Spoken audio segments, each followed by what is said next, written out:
on his bed. Desiree. He had to meet her, and soon. Chapter 1. The plane banked over the Lincoln Memorial. Grace had her briefcase open on her lap. There were a dozen things to be packed away, but she stared out the window, pleased to see the ground rushing up toward her. There was nothing, as far as she was concerned, that was quite the same as flying. The plane was late. She knew that because the man across from her in seat 3B kept complaining about it. Grace was tempted to reach across the aisle and pat his hand, to assure him that 10 minutes in the scheme of things really didn't matter so much. But he didn't look as though he would appreciate the sentiment. Kathleen would be complaining too, she thought. Not out loud or anything, Grace mused as she smiled and settled back for the landing. Kathleen might have been just as irritated as 3B, but she would never have been rude enough to mumble and moan. If Grace knew her sister, and she did, Kathleen would have left home over an hour before, making certain to take into consideration the unpredictability of Washington traffic. Grace had heard the note in Kathleen's voice, betraying her annoyance with Grace that she'd chosen a flight that would arrive at 6:15, the height of rush hour. With 20 minutes to spare, Kathleen would have parked her car in the short-term lot, rolled up the windows, locked the doors, and made her way, without being tempted by the shops, to the gate. She would never have gotten lost or mixed the numbers up in her mind. Kathleen was always early. Grace was always late. That was nothing new. Still, she hoped, really hoped, there could be some common ground between them now.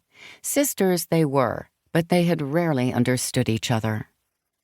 The plane bumped to earth, and Grace began tossing whatever came to hand into her briefcase. Lipstick tumbled in with matchbooks, pens with tweezers. That was something else a woman as organized as Kathleen would never understand. A place for everything.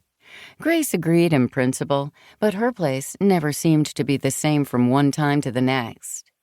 More than once, Grace had wondered how they could be sisters. She was careless, scatterbrained, and successful. Kathleen was organized, practical, and struggling. Yet they had come from the same parents, had been raised in the same small brick house in the suburbs of D.C., and had gone to the same schools. The nuns had never been able to teach Grace anything about organizing a notebook, but even as far back as 6th grade at St. Michael's, they had been fascinated by her skill at spinning a tale. When the plane was at the gate, Grace waited while the passengers, who were in a hurry to deplane, clogged the aisle. She knew Kathleen would probably be pacing, certain that her absent-minded sister had missed a flight again, but she needed a minute. She wanted to remember the love, not the arguments. As Grace had predicted, Kathleen was waiting at the gate.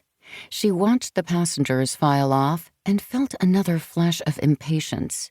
Grace always traveled first class, but she wasn't among the first people off the plane. She wasn't among the first 50. Probably chatting with the flight crew, Kathleen thought, and tried to ignore a quick stab of envy. Grace had never had to try to make friends. People were simply drawn to her. 2 years after graduation, and Grace, who had skimmed through school on charm, had been rising in her career. A lifetime later, and Kathleen, the honors student, was spinning her wheels in the same high school they had graduated from. She sat on the other side of the desk now, but little else had changed. Announcements for incoming and outgoing planes droned on. There were gate changes and delays, but still no Grace. Just as Kathleen had decided to check at the desk, she saw her sister walk through the gate.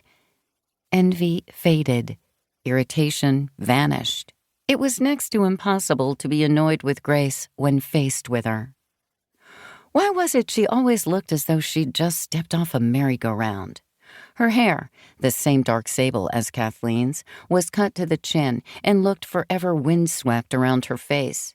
Her body was long and lean, again like Kathleen's, but where Kathleen always felt sturdy, Grace looked like a willow, ready to bend whichever way the breeze beckoned.